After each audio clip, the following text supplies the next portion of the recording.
podemos comenzar con oración. ¿Cómo no?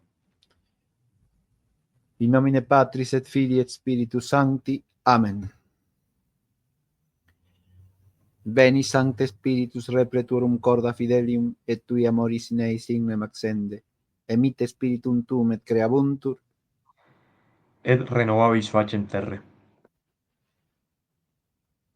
Deus qui corda fidelium Sancti Spiritus illustratione docuisti, da nobis in eum Spiritu recta sapere, et eius semper consolatione gaudere, per Christum Dominum nostrum. Amen. Sancta Maria Mater Dei, sede sapientiae, Ora pro nobis. in nomine Patris et Filii et Spiritus Sancti. Amén. Muy bien. Proseguimos con el comentario al venerable texto del Concilio Vaticano I en relación con la inteligencia posible y muy fructuosa de los misterios.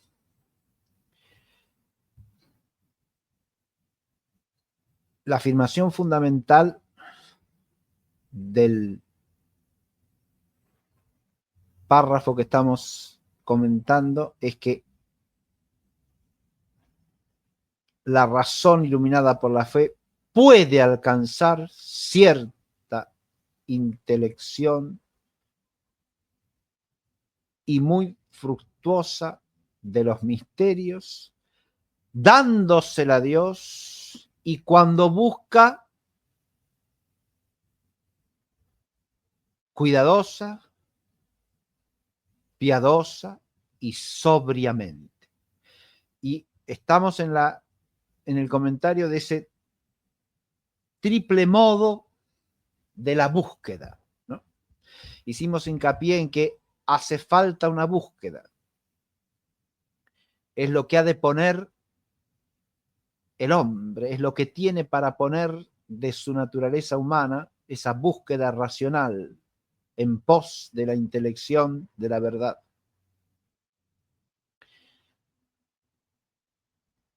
Para que Dios, a su vez con su don, haga realmente posible el fruto de esa indagación, de esa búsqueda, que es cierta intelección del misterio.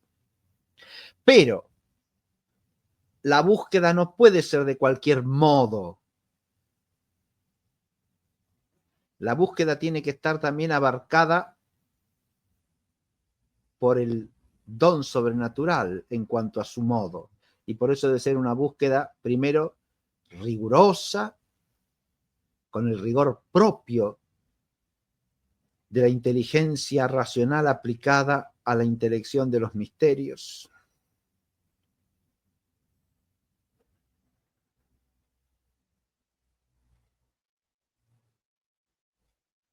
Tiene que ser una búsqueda piadosa, que eso es lo que hemos comentado la clase pasada, ¿verdad? Y por último, tiene que ser una búsqueda sobria.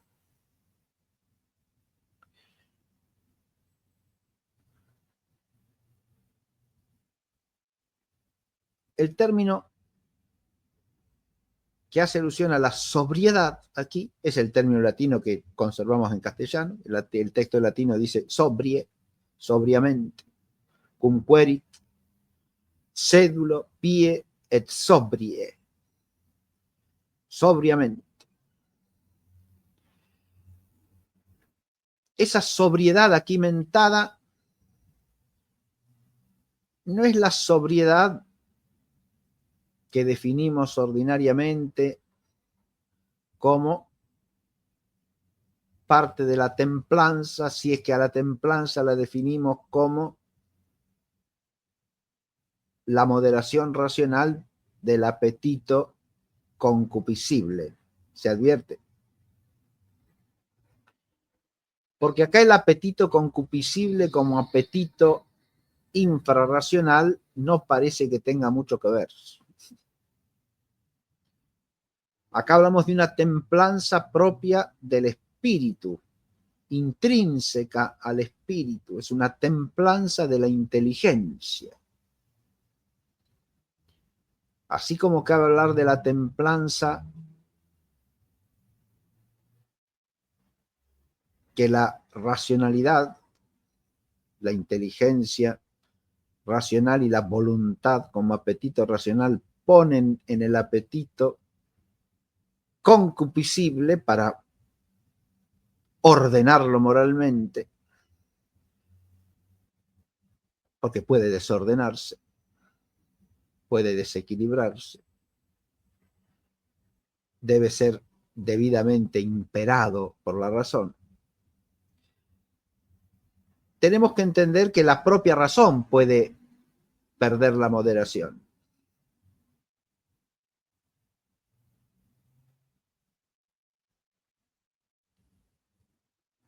Y aquí se trata de eso, de una sobriedad de la inteligencia racional.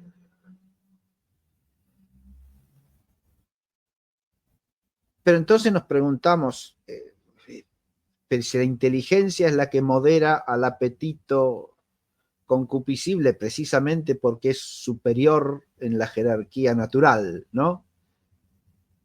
¿Quién moderará a la razón en su desequilibrio, en su inmoderación? Y acá tenemos que contestar que, volviendo al sujeto principal de toda la oración, ratio fides illustrata, la razón iluminada por la fe. ¿Hay algo superior a la propia razón aquí? Sí, obviamente, es la razón iluminada por la fe y es el espíritu en cuanto informado por las virtudes teologales el que ha de moderar a la razón discursiva humana. Se advierte, porque se trata acá de la intelección de los misterios de orden sobrenatural. Y también la inteligencia de la voluntad en cuanto informada por las virtudes morales sobrenaturales. ¿Sí? Acá tenemos una jerarquía superior que ha de imperar y ha de ordenar a la inteligencia racional para que ésta ejerza su acto sobriamente, moderadamente, templadamente, y no caiga en una destemplanza en relación con su objeto propio, que es la verdad que busca, ¿no? Con su fin natural propio, que es la verdad. Bien. Dicho esto como preámbulo, tratemos de entender qué es esa sobriedad de la inteligencia discursiva humana.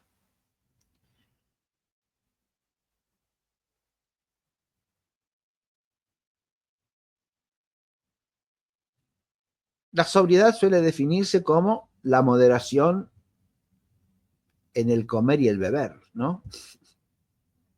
En el hacer uso de las cosas que son agradables al apetito concupiscible, sobriedad.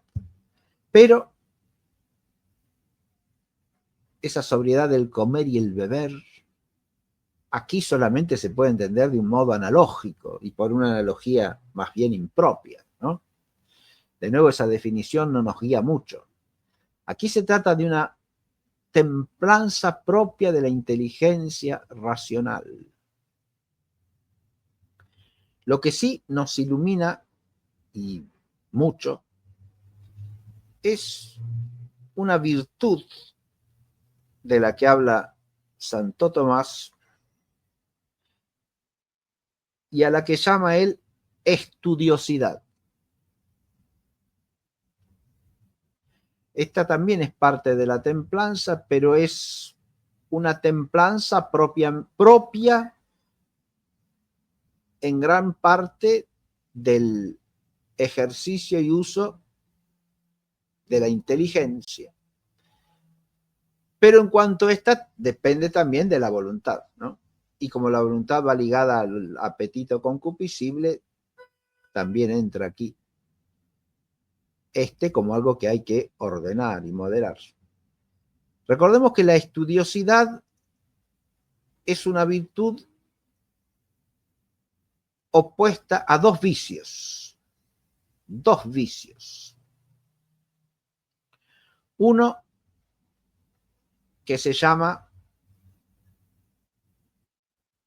vana curiosidad y otro que se llama pereza intelectual.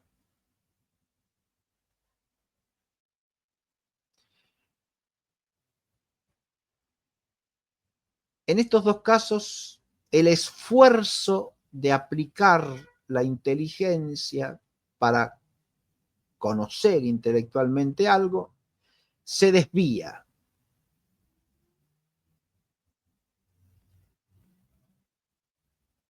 No está presente. El recto esfuerzo por entender lo que hay que entender no está presente en esos oficios que acabamos de nombrar.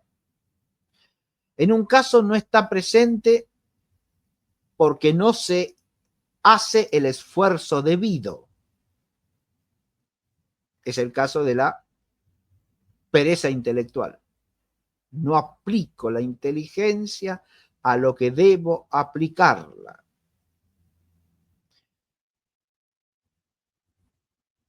No tengo, podríamos decir, una voluntad debidamente templada que imponga a la inteligencia su uso y aplicación a lo que debe esforzarse por entender.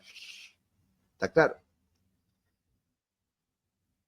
Y también puede ser que la inteligencia espontáneamente rehúya ciertas objetividades porque le resulta difícil entenderlas o porque le resulta gravoso el entenderlas. Ahí ya habría otros problemas, ¿no? Más allá de la falta de esfuerzo en la aplicación de la inteligencia, podría haber en la raíz de la pereza intelectual otros vicios. Podría haber incluso asedia, ¿no? Como un rechazo del bien divino. En el caso este que estamos hablando aquí, ¿no? No se busca la intelección de las cosas divinas, de los divinos misterios, porque hay una especie de rechazo al bien divino en la raíz del alma, ¿no? Bien.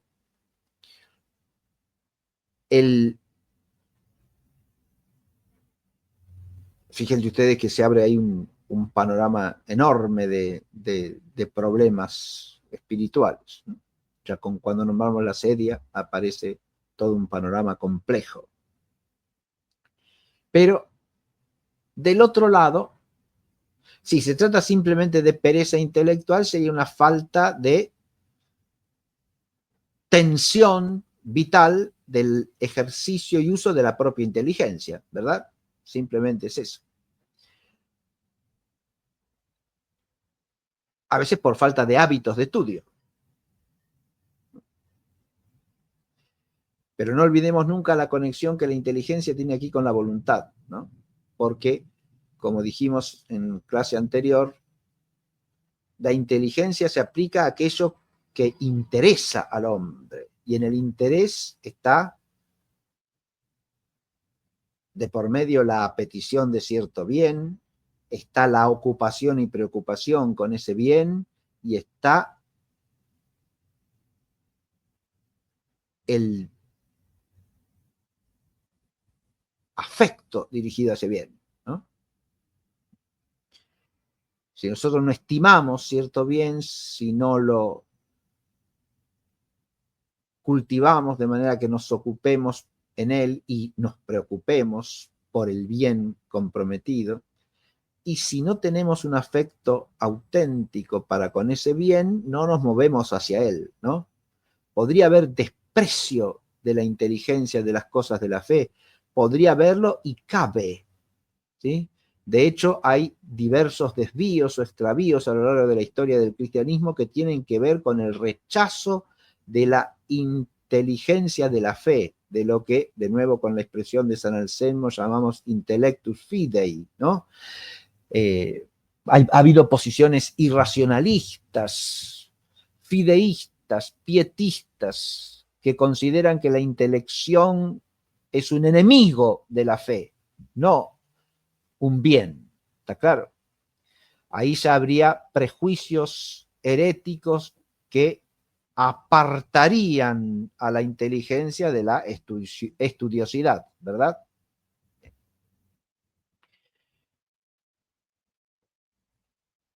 Anti-intelectualidad, podríamos decir.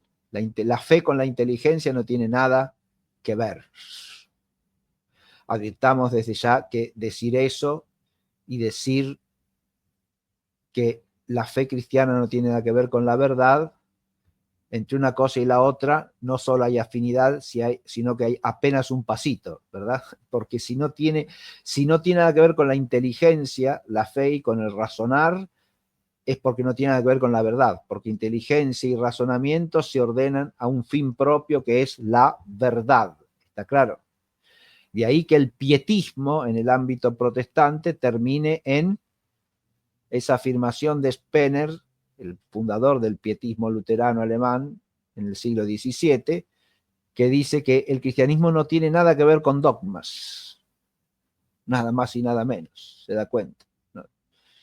No hay doctrina verdadera en el cristianismo, quiere decir eso, no hay dogma. Bien. El cristianismo sería una pura praxis unida a un puro afecto. ¿Se advierte? Sí. ¿Cómo se pronuncia el nombre de ese protestante? Spener. Spener es el apellido. S-P-E-N-N-E-R. Spener. S-P-E-N-N-E-R. Bien.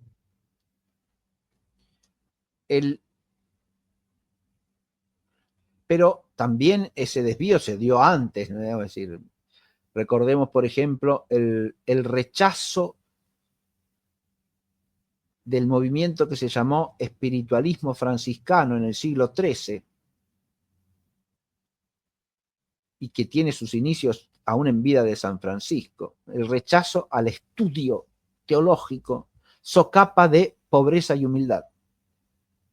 ¿Está claro? Si dejamos que los frailes estudien, decían algunos frailes, caerán en una actitud petulante, soberbia, de sabiondos, de gente que se pretende superior a los demás porque ha estudiado.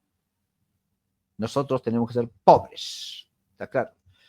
Y tener la humildad de los pobres. De ahí a ensoberbecerse de ser ignorante también hay un pasito. ¿Está claro? Bien.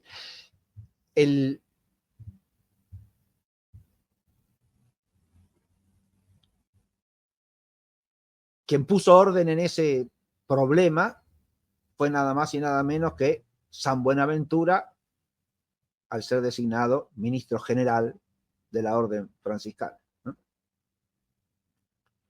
Estamos a poco después de la mitad del siglo III, ¿verdad?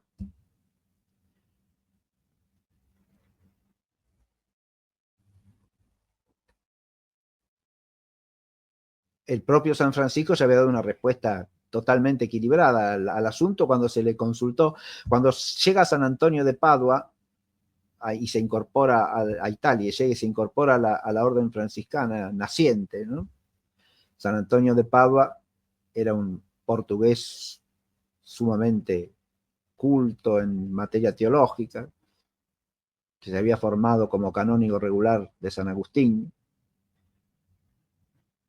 tenía un conocimiento amplísimo de la Sagrada Escritura, de la teología dogmática. Entonces, los frailes empezaron a pedirle que les enseñase teología, ¿no? Para mejorar su predicación. Y hubo otros que se oponían, ahí surgió la oposición, ¿no? Se oponen firmemente a que eso se haga, porque eso es desconfiar del influjo del Espíritu Santo en la predicación, o eso es un camino hacia la soberbia y a la petulancia de los eruditos, de los estudiosos. Bien, eso va contra la pobreza franciscana y se le hace la consulta a San Francisco y San Francisco contesta: es perfectamente lícito y bueno que estudien siempre y cuando permanezcan en espíritu de humildad. Listo, es decir, Si el problema es que eso puede dar origen a una falta de humildad, lo que hay que hacer es estudiar con humildad, simplemente, no estudiar. Bien.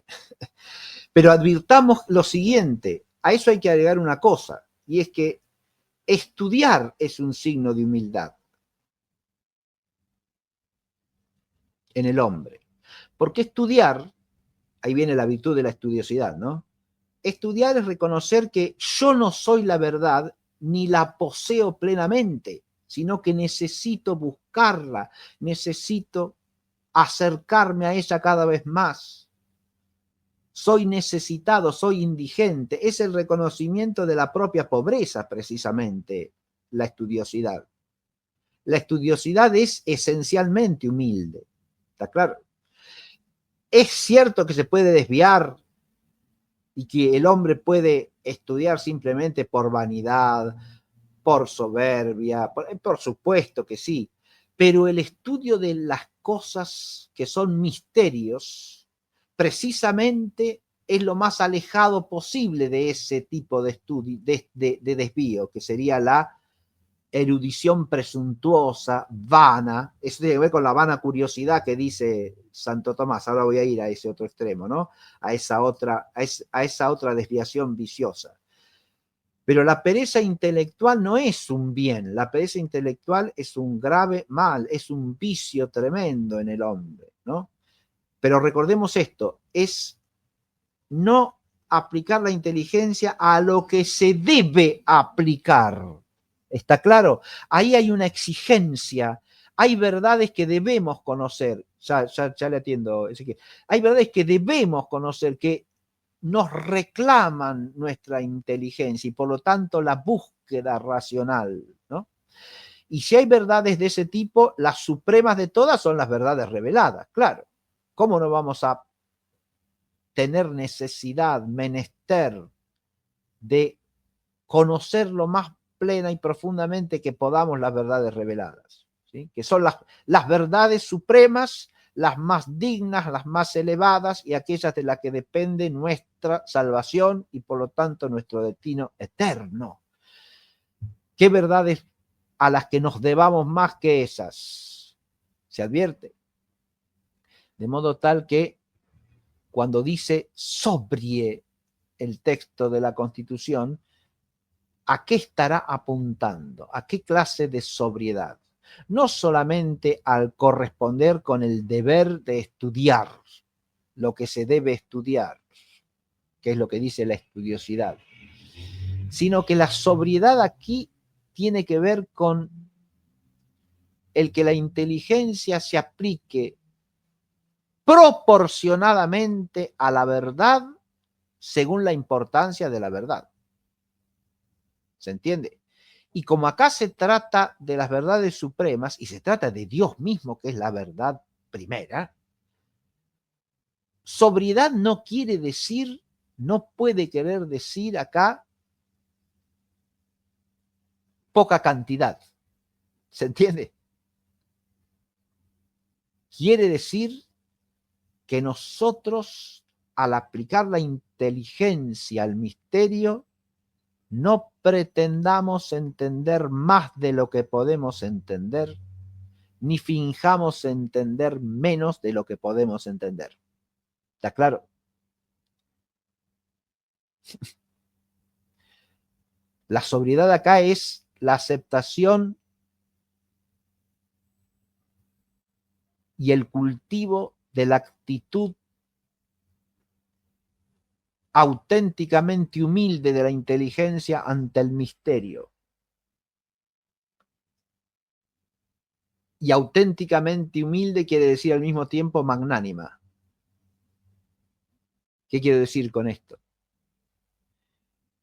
Es humilde porque acepta su propia condición. Saldríamos de la sobriedad teológica si pretendiésemos entender el misterio como si no fuese un misterio. Racionalismo o semirracionalismo. ¿Se entiende? Reduzco el misterio a una cosa de experiencia humana o de razón humana sin más. Naturalizo el misterio. Esa es una falta de sobriedad terrible. ¿Está claro? Pero por otro lado, si yo dijese, tengo tan poca capacidad racional como ser humano que no entiendo nada de lo que Dios me ha revelado, estoy insultando a la propia revelación y estoy blasfemando de Dios como diciendo que la revelación es una cosa inútil, porque no la puedo entender. ¿Está claro? Estoy diciendo un disparate. Me estoy achicando, quién sabe para qué. Me estoy quedando más acá de lo que Dios me da. No tengo la magnanimidad que me hace asumir esa empresa ardua y honorable a la que Dios me llama desde que me da la fe. Es decir, vivir en la inteligencia del misterio. ¿Está claro? De modo que la sobriedad tiene que ver acá con esta tensión equilibrada ante la presencia del misterio que nos trasciende, sabiendo que estamos llamados a entenderlo, que estamos llamados últimamente a contemplarlo cara a cara, y en esta vida a progresar en la inteligencia del misterio con toda nuestra capacidad racional y con toda nuestra vida en coherencia con esa capacidad racional. Porque como la verdad que aquí tenemos que entender es vital, la vida entra de lleno como parte del estudio. La sobriedad aquí no es solo de la inteligencia, sino también de la voluntad que hace de la vida entera un medio, la vida de este mundo, la vida temporal, un medio de búsqueda, de indagación de la verdad revelada y de la verdad primera que es Dios mismo, a la luz de la fe. Usted me quiere hacer una pregunta, disculpe, Ezequiel, dele. Sí, me parece interesante para la audiencia que quizás no está tan acostumbrada al modo de hacer teología que estamos presentando, que todavía es muy introductorio, que ya nos vamos a adentrar, por el preciso hecho de que lo que hoy abunda y lo que ha abundado en los últimos 50 años o más es estos dos desvíos en el campo de la teología católica incluso. Entonces Sí, quizás me parecería interesante, bueno, usted lo moderará, pero en cuanto a cantidad de tiempo, pero hacer una especie de advertencia de cuáles son las corrientes actuales que caen en estos dos extremos, como para cómo no. advertir al público, porque digo, es casi, no hay mucho, o sea, la gente que quiere profundizar, quizás que no se encuentra con teología buena y sobria en el sentido que estamos hablando, el sentido que lo venimos presentando desde el principio.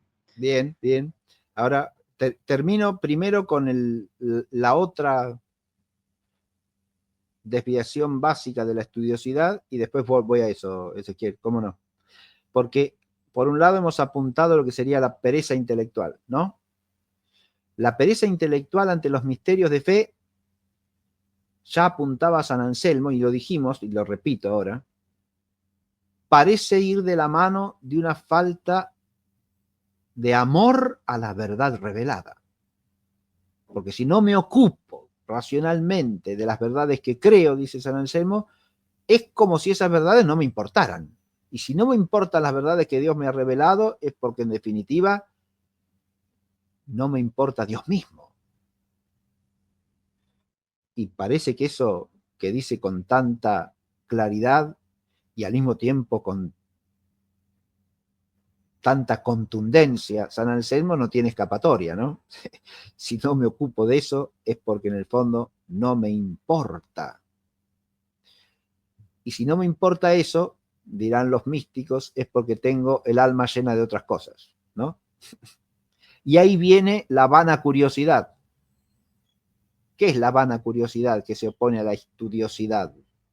Porque la estudiosidad no surge, no es una cuestión cuantitativa, adviértase, es una cuestión cualitativa fundamentalmente. Es ocuparse con la inteligencia de lo que debemos ocuparnos, dije, ¿no? De aquello que exige de suyo, por la dignidad de la verdad de que se trata, que la entendamos lo más profunda lo más rigurosamente que sea posible.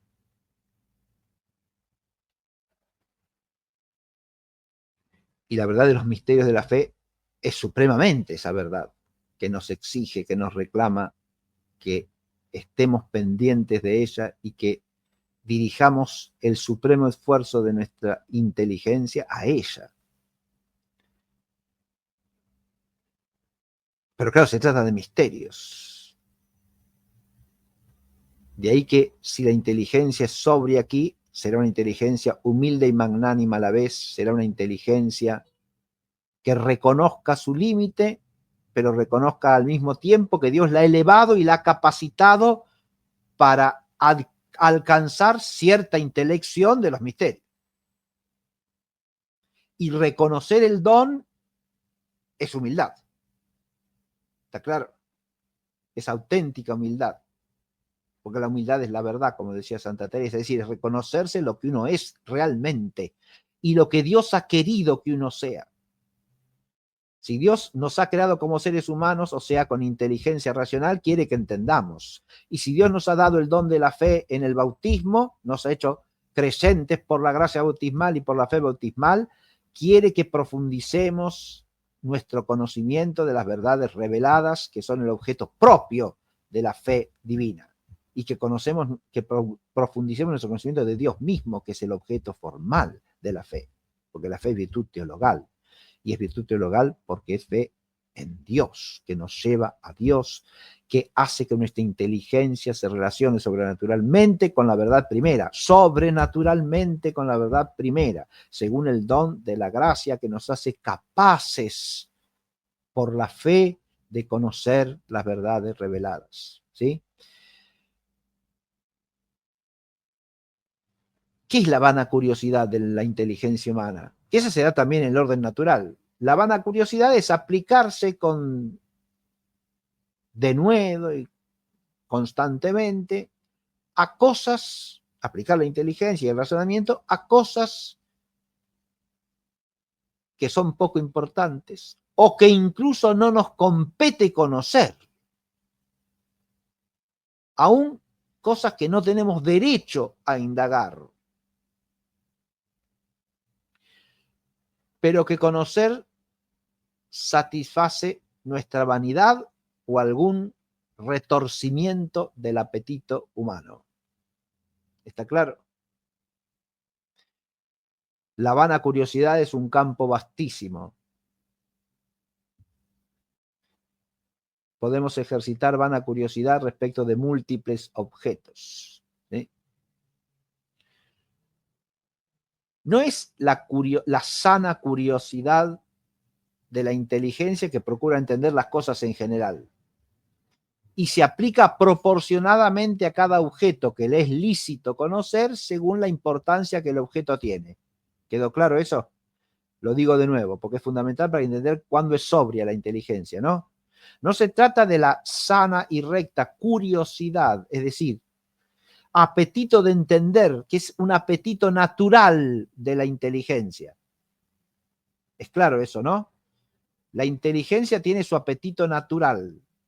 La inteligencia es potencia de conocimiento, no de apetición. Pero como toda potencia objetiva, tiene apetito natural de ¿qué? De su objeto. El objeto de la inteligencia es el ser de las cosas. Cuando nosotros procuramos entender algo, lo que sea, no estamos haciendo otra cosa que corresponder al apetito natural de la inteligencia. ¿Sí? Pero la inteligencia deja de ser sobria cuando pretende entender desproporcionadamente, inmoderadamente. La inmoderación, ¿de dónde puede venir? De aplicarse ampliamente a objetos que son poco relevantes. ¿Está claro?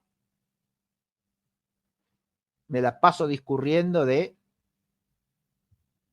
cosas que para la existencia humana en el fondo son irrelevantes o son poco relevantes. Y al dedicarme ampliamente a eso, pierdo de vista lo principal. O sea, ahí estaría cayendo en vana curiosidad.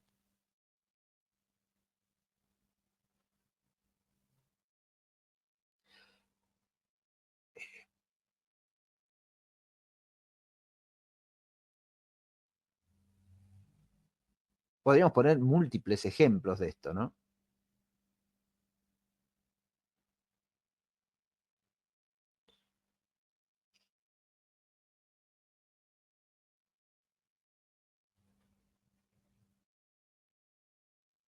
Hay algunos que son muy obvios. Dedicarse buena parte de la vida a conocer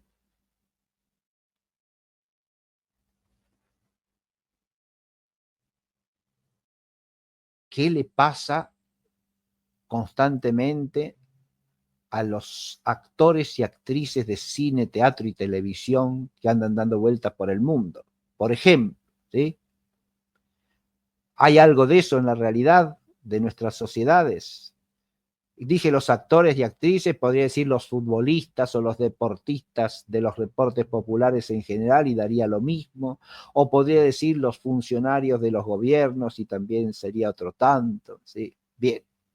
Y se pasa horas y horas y horas aplicando el discurso intelectual a eso, ¿no? Y Otra más discutiendo. cercana.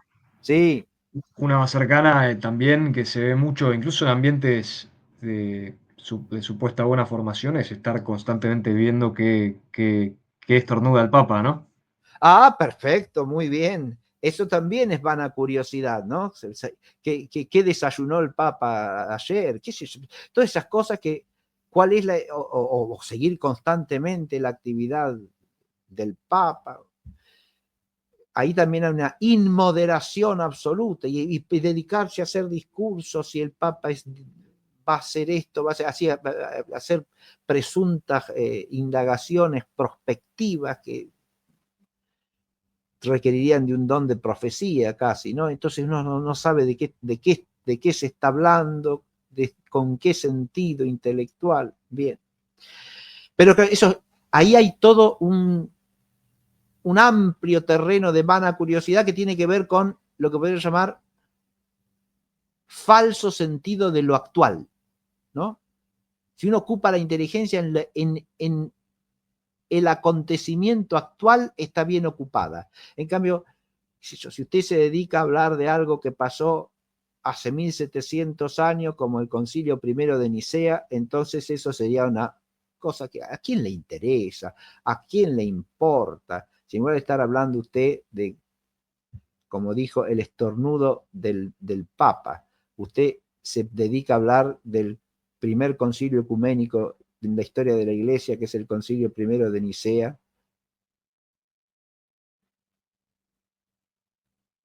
que explicitó definitoriamente nada más y nada menos que la divinidad de Jesucristo el Señor, eso sería una cosa no actual. Pasó hace 1700 años. ¿A quién le importa? Hay un sentido distorsionado de lo que es actual, ¿no? Actual dice razón de acto, ¿no? Acá hago una breve reflexión metafísica, ¿no? Y en realidad, tanto más profundamente actual será el objeto de que nos ocupemos, cuanto más razón de acto tenga. Por lo tanto, ocuparse de Dios, que es acto puro, es lo más actual que existe. Siempre. No ocuparse de contingencias vanas en las que existe altísimo grado de potencialidad, ¿no? Y poco de actualidad, metafísicamente hablando, de nuevo. Pero hay un sentido corrompido de lo actual, ¿no? Como hay un sentido corrompido de lo que es interesante, de lo que es importante, de lo que es atractivo, de lo que es digno de ser considerado, digno de ocupar nuestra atención, ¿no? todo eso es lo que está detrás de un desvío que sería la vana curiosidad, toda esa distorsión de qué es lo que importa, qué es lo que interesa, también qué es lo que agrada, ¿no? Muchas veces uno se encuentra con que al tocar ciertas cuestiones, la respuesta es, uy, eso es aburrido. ¿Está claro? El aburrimiento. Ahí acecha otro universo tenebroso que es el del hastío y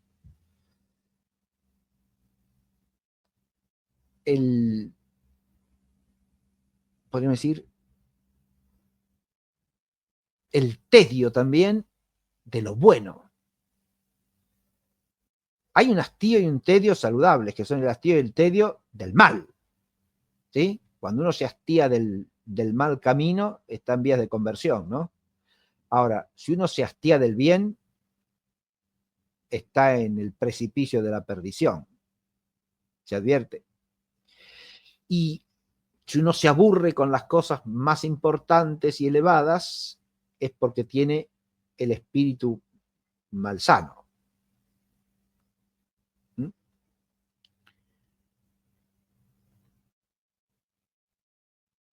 Esto no quiere decir, como ya advertían los santos padres del desierto, que haya que tensar la cuerda de tal manera que se rompa, ¿no? Es decir, que haya que estar todo el tiempo ocupándose de las cosas supremas. Porque acá hay una moderación, de nuevo la sobriedad, que nos pide la fragilidad y la pequeñez de la condición humana, que hay que reconocerla también, y eso también es humildad, ¿no? Así como es humildad reconocer el don de Dios y la exigencia del don de Dios, también es humildad reconocer la poquedad de nuestra criaturidad humana, ¿no? Y en ese sentido, la cuerda, como decían los padres del cielo, a veces necesita aflojar un poquitito, la tensión, ¿no? Para no romperse simplemente, para no quebrarse, para no terminar destruyéndose. Eso también es a la moderación, ¿se entiende, no? Sí. Aquí viene, acude a nosotros esa virtud de la eutrapelia, ¿no? Del buen recreo, podríamos decir, del buen descanso, de la buena diversión, cuando uno relaja la atención de las cosas supremas, la aplica a otra cosa, pero sanamente, rectamente, de un modo moralmente equilibrado y noble, ¿no? También, para que el aflojamiento de la cuerda no haga imposible que la cuerda vuelva a estar tensa, ¿no? No la destruya en el otro sentido, no la relaje de tal manera que la cuerda ya no pueda tensarse, ya no pueda sonar como debe sonar. Estas metáforas que estamos usando son de la tradición espiritual de la Iglesia, ¿no? Por eso las traigo a colación, y me parecen sumamente ilustrativas de este tema de la sobriedad que debe tener la inteligencia y el espíritu humano en general al aplicarse a la intelección racional de los misterios.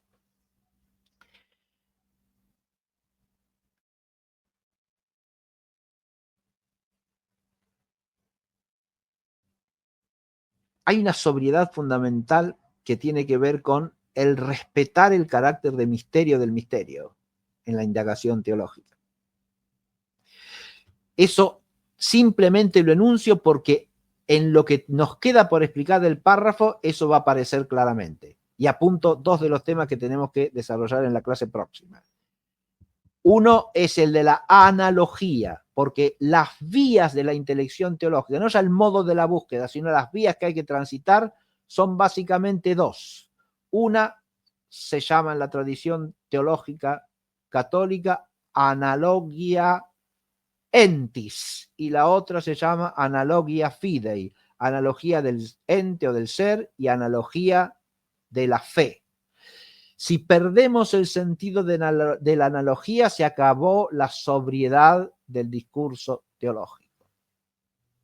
La analogía hace posible la intelección teológica, pero al mismo tiempo que la posibilita le pone su límite, porque una intelección analógica no puede ser una intelección unívoca, ni puede pretenderse tal. ¿Está claro?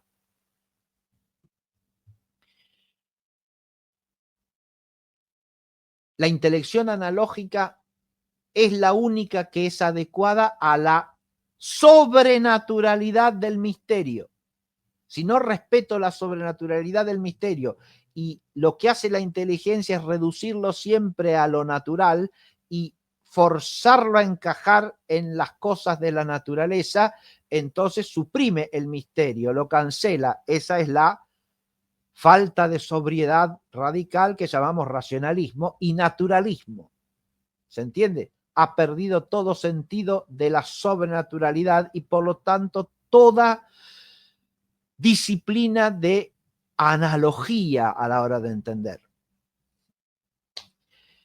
Y la otra cosa que está dicha en el párrafo, ya es la segunda gran oración del párrafo, es la que nos señala que esa intelección no anula el carácter de misterio del misterio. El misterio permanece misterio. Más aún, cuanto más profundamente alcancemos cierta intelección racional del misterio, más luminosa aparece su misteriosidad. ¿Está claro? La intelección discursiva no consiste en suprimir la fe, sino en profundizar la fe, no en convertir el objeto de fe en objeto de demostración puramente racional. ¿Está claro? Ahí ya habremos perdido completamente también la sobriedad de la inteligencia teológica. Pero esas dos cosas las tenemos que desarrollar en clases próximas, así que las nombro nomás. Y ahora sí voy a lo que usted me había señalado como tema de interés, que me lo parece altamente, ¿no? Ya Sí, salí. Sí, aviso nomás, sí, cómo no. nos quedan 13. 13 minutos, perfecto. Bien, vamos a tratar de encajar en los 13 minutos lo que usted me había solicitado, Ezequiel.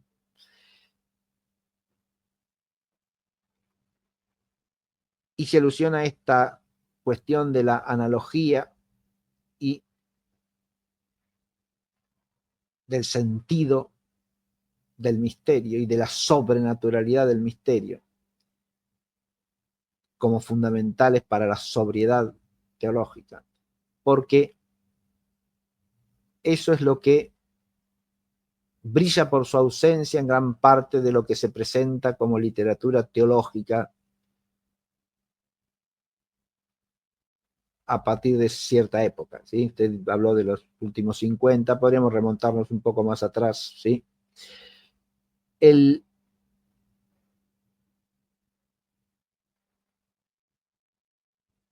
Si uno se sitúa en la perspectiva histórica un poco más amplia de los 3 últimos siglos, ¿sí? 18, 19 y 20. Ahí hay,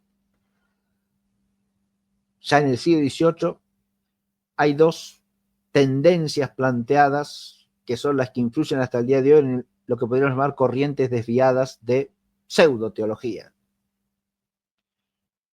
Es un programa muy amplio este que usted me ha planteado, Ezequiel, y voy a hacer una incursión descriptiva inicial lo más sobria posible para respetar el. Pero fíjese usted, ya en el horizonte del siglo XVIII ya hay 2 cosas planteadas que son ajenas a la sobriedad de la inteligencia teológica. Una es el antiintelectualismo convertido en irracionalismo de la fe. Hice alusión ya a eso, ¿no?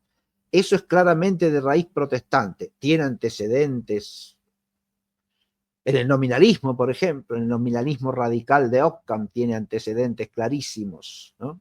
Que va asociado a la desviación de ese espiritualismo franciscano antiintelectual, porque el antiintelectualismo es lícito, porque intelectualismo ya es un desvío de la inteligencia, ¿sí? Es reducirlo todo a la actividad de la inteligencia. Bien.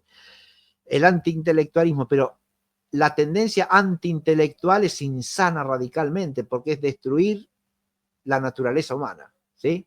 Convertir a la fe en algo ajeno completamente y contradictorio con la naturaleza, contra el principio de fe, que nos señala que la gracia no suprime la naturaleza ni la contradice, sino que la asume, la eleva, la purifica y la perfecciona, ¿sí? No hay tal cosa como contradictoriedad entre la gracia y la naturaleza. Hay distinción esencial, hay jerarquía partiendo de esa distinción esencial, pero no hay exclusión mutua. Es lo que no hay, ¿no? Y eso nos lo enseña expresamente con respecto a la fe y la razón. Es decir, aplicado a la esfera de la inteligencia, la Constitución Dei Filius del Concilio Vaticano I, que condena, anatematiza explícitamente la afirmación según la cual son contradictorias la fe y la razón. Son esencialmente contradictorias. Pero cuando usted cae en cualquiera de estas posiciones de carácter antiintelectual, irracionalista de la fe, el sentimentalismo de la fe es una forma de eso, ¿sí? Se reduce la fe a afectividad o sentimiento.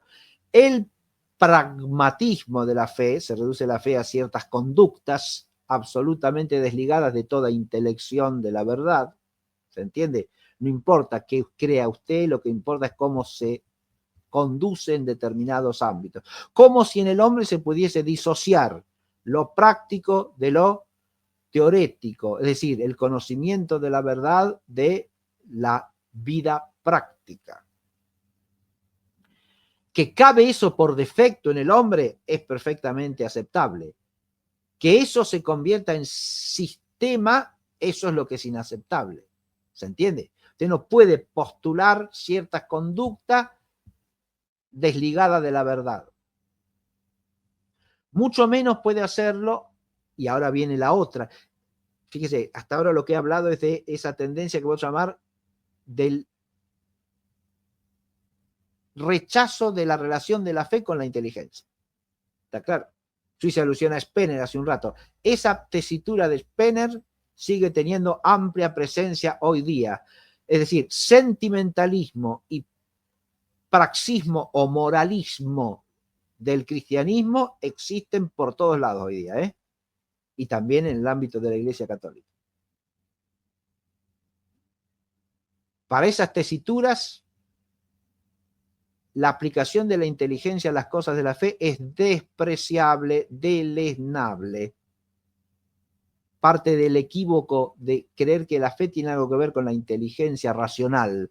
No tiene nada que ver. La inteligencia racional es para el ámbito de la ciencia, no para el ámbito de la fe. Se disocia, ¿está claro? Yo la razón la aplico a la hora de estudiar sociología, psicología o quién sabe cuántas cosas más que hay que ver si son racionales o no en el fondo, pero no la aplico jamás a la intelección de las verdades de la fe. Ahí lo que hago es actuar y tener afecto y se acabó. ¿Se entiende? Bien. Como si el obrar en el ámbito de la fe pudiera disociarse de la verdad de la fe. Y ahí, ¿cuál es el otro problema que acecha? No ya la antiintelectualidad, la tesitura sentimentalista y pragmatista en materias de fe, sino el naturalismo que reduce el cristianismo a la práctica de ciertas conductas y a ciertos afectos que son de orden meramente natural. Y eso es consecuencia de la inintelección del misterio. Van ligadas las dos cosas. Dicho históricamente, el naturalismo iluminista tiene su matriz en el irracionalismo protestante. Eso es una tesis que se puede, en mi opinión, probar históricamente. ¿Está claro lo que digo? El irracionalismo protestante engendra el naturalismo iluminista. Porque si usted en el terreno de la vida sobrenatural no puede entender nada y no puede obrar nada adecuadamente, recordemos que el protestantismo implica negar el mérito de las obras sobrenaturales, ¿no? ¿Está claro? ¿Qué le queda al hombre? Obrar naturalmente. ¿Qué puede obrar? ¿Qué puede hacer? Lo que naturalmente puede. ¿Se ve? ¿Qué puede entender? Lo que naturalmente puede. Y como lo que naturalmente puede nos remite al mundo presente, la actividad del cristiano queda necesariamente mundanizada, necesariamente fenomenizada. Se mueve solamente en la esfera de lo fenoménico. ¿Esto qué va a traer como consecuencia? Pseudoteologías fenomenistas. Desde fines del siglo XVIII, principios del XIX en adelante, ya tenemos planteado eso en el ámbito protestante y con influjo a poco andar en el ámbito católico. ¿Sí? La escuela de teología evangélica de Tübingen, con David Friedrich Strauss, comienzos del siglo XIX, ya tiene, y ya precedido esto por algunos ideólogos del iluminismo del siglo XVIII, ya tiene planteada una teología racionalista y naturalista, ¿está claro? Que descarta como mítico todo lo que es de orden sobrenatural. Hoy día, algunos seguidores de esta tendencia, en lugar de decir mítico, ¿qué dicen? Dicen ideológico, usando el léxico marxista, ¿está claro? Si usted habla de los misterios de la fe, hace ideología vacía, hueca. Eso presupone la incapacidad de la inteligencia para lo sobrenatural y además la reducción de la fe cristiana a algo que se explica en categorías intramundanas solamente, ¿está claro? Que son las únicas que puede alcanzar la inteligencia humana. Ese naturalismo puede ser historicismo, puede ser fisicismo, ¿está claro? Puede ser subjetivismo psicoanalítico, pero las cosas de la fe quedan reducidas al mundo de la inmanencia. Ya no se entienden los misterios, se entiende la marcha de la historia a la que se reduce Dios mismo. O se entiende, eso es la teología de la liberación, por ejemplo, la teología del pueblo o cualquier teología historicista de cuño hegeliano marxista, pseudoteología, está en ese caso, ¿sí? O las pseudoteologías de carácter psicoanalítico, beban en Freud, en Jung o en quien sea, ¿no? Como el muy difundido autor, ¿cómo es este hombre? Anselm Grün, ¿sí? Por ejemplo, ahí tiene un ejemplo. En los teólogos de la liberación, hablo de Gustavo Gutiérrez y de todos los ideólogos fundamentales de esa corriente, ¿no?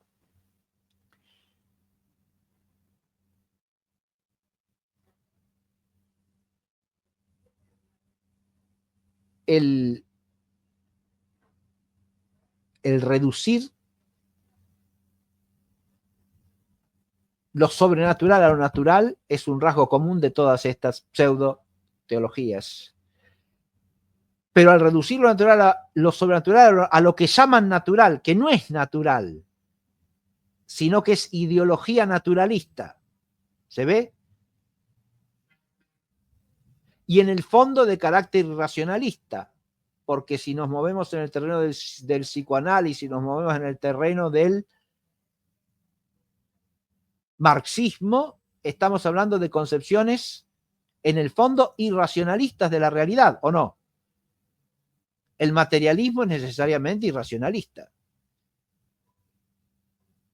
Y la concepción antropológica de Freud y la concepción antropológica de Marx son materialistas.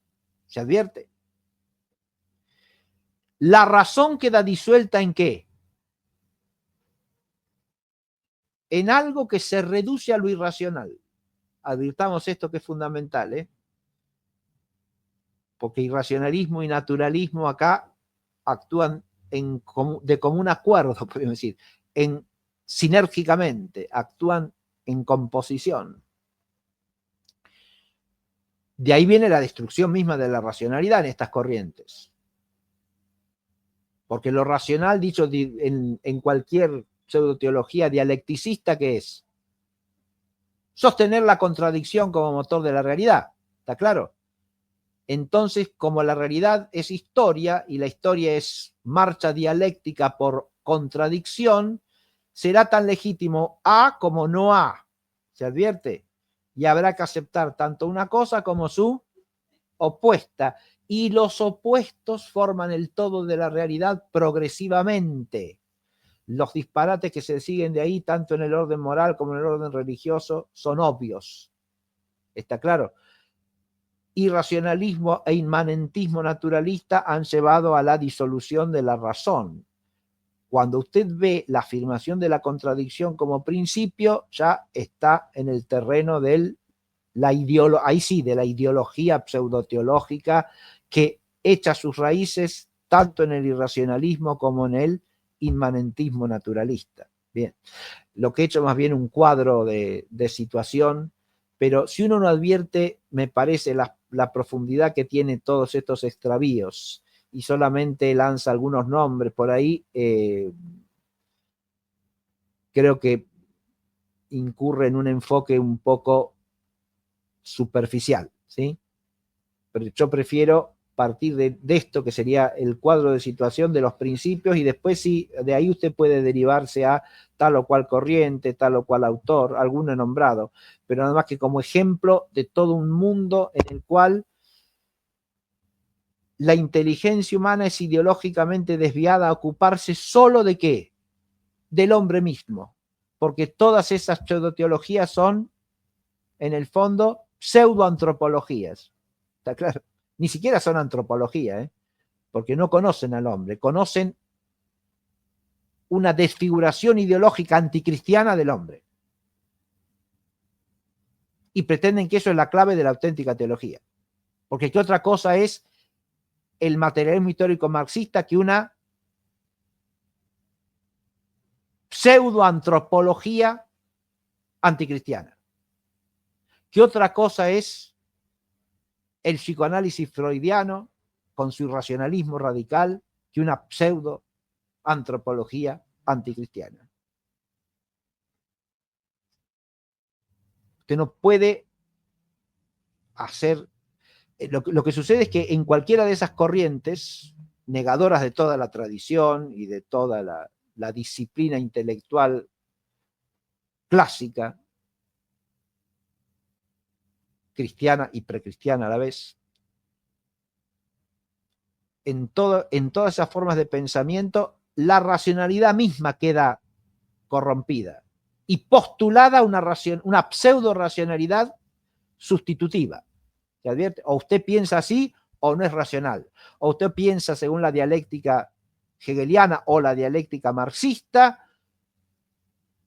o neomarxista o no es racional.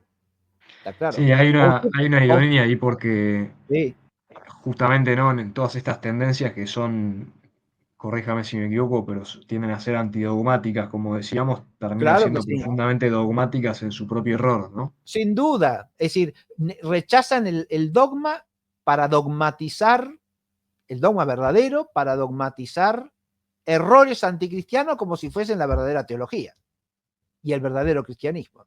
¿Sí? Claro que hay una ironía monstruosa ahí, ¿no? Sí. ¿Eh? Es así. Sí, sí. Sí, claro, que son profundamente dogmáticos como todo revolucionario, pero dogmáticos del error, no de la verdad. El hombre necesariamente es dogmático en algo, ¿sí? Como ya señalan todos los grandes filósofos en la crítica del escepticismo, hasta el escéptico radical es dogmático en su posición escéptica, ¿no? Y se autocontradice necesariamente, ¿está claro? Eh, pero si el escéptico tiene un talante puramente negativo, difícilmente caiga en más afirmación que la negación de la certeza, ¿no? En cambio, los revolucionarios tienen muchos dogmas. y son todos errores terribles los que enseñan como principios inapelables. ¿Está claro? Y necesariamente los tienen porque pretenden cambiar la realidad y no pueden hacerlo sino a partir de pseudodogmas. Eso pasa con todos los fenomenistas y pasa con todos los historicistas. Igualmente. Pretenden que solamente conocemos fenómenos, pero no el ser, pero al decir eso pretenden que conocen el ser del conocimiento humano y el ser del hombre en cuanto cognoscente. ¿Sí? Es la trampa del idealismo kantiano, ¿no? Así que es claro que están llenos de pseudodogmas, nunca discutidos por ellos, ¿no? Pero pretenden acusar de dogmático al que sostiene la verdad en el sentido de siempre. Porque la palabra dogmático la han convertido en un insulto. Ahí está la manipulación del lenguaje, que es gran parte de ese mundo del pensamiento anticristiano que pretende sustituir a la cristiandad por una cosa no solo distinta, sino radicalmente opuesta y mejor. ¿Sí? Y tanto en sus estimaciones y valoraciones de la realidad y de las acciones humanas, como en su concepción del mundo, son necesariamente dogmáticos, claro que sí, aunque nieguen la dogmaticidad de la fe cristiana, ¿no? La fe cristiana tiene que ser otra cosa, tiene que ser un principio transformador de la realidad, ¿no? Que se manifieste en la praxis. Definir así la fe cristiana es reducirla a categorías historicistas de carácter marxista, ¿no? El que no advierta eso porque no sabe de qué se trata, así de simple, ¿eh? Por supuesto que la fe transforma la realidad, pero no desde una dialéctica histórica humana, sino porque es irrupción del don de Dios por la mediación del único mediador entre Dios y los hombres, que es Jesucristo el Señor, ¿sí? Y porque es irrupción del principio sobrenatural en la realidad del hombre. ¿Está claro? No porque sea el fruto de una evolución o de un progreso inmanente de las estructuras humanas que se identifican con Dios. Detrás de esas pseudoteologías hay todo un universo mental que es difícil de escribir en poco tiempo, pero que tiene grandes ejes, ¿no? Eso los podremos ocupar en otro momento si quiere, pero con esto queda señalado ya que ahí ya no se puede hablar de sobriedad teológica, porque ya ni siquiera hay teología y ni siquiera hay racionalidad en el sentido recto del concepto de razón humana, ¿eh? Bien. Hay una falta de sobriedad radical en la presunción ideológica que tienen todas estas formas de pensamiento. Bueno, podemos dejar aquí, Ezequiel.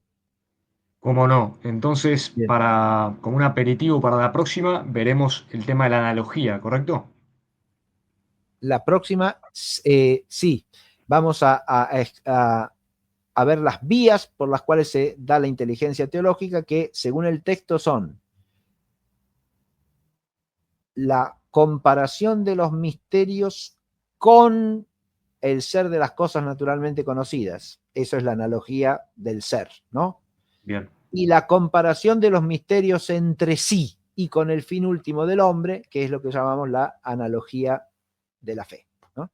Esas son las dos vías que señala el texto conciliar. Debe recorrer la búsqueda, la indagación de la razón iluminada por la fe para alcanzar cierta intelección de los misterios dándoselo Dios. perfecto. Dándoselo Dios. Si olvidamos ese dándoselo Dios, ya perdemos la sobriedad del espíritu y de la inteligencia teológica, ¿eh?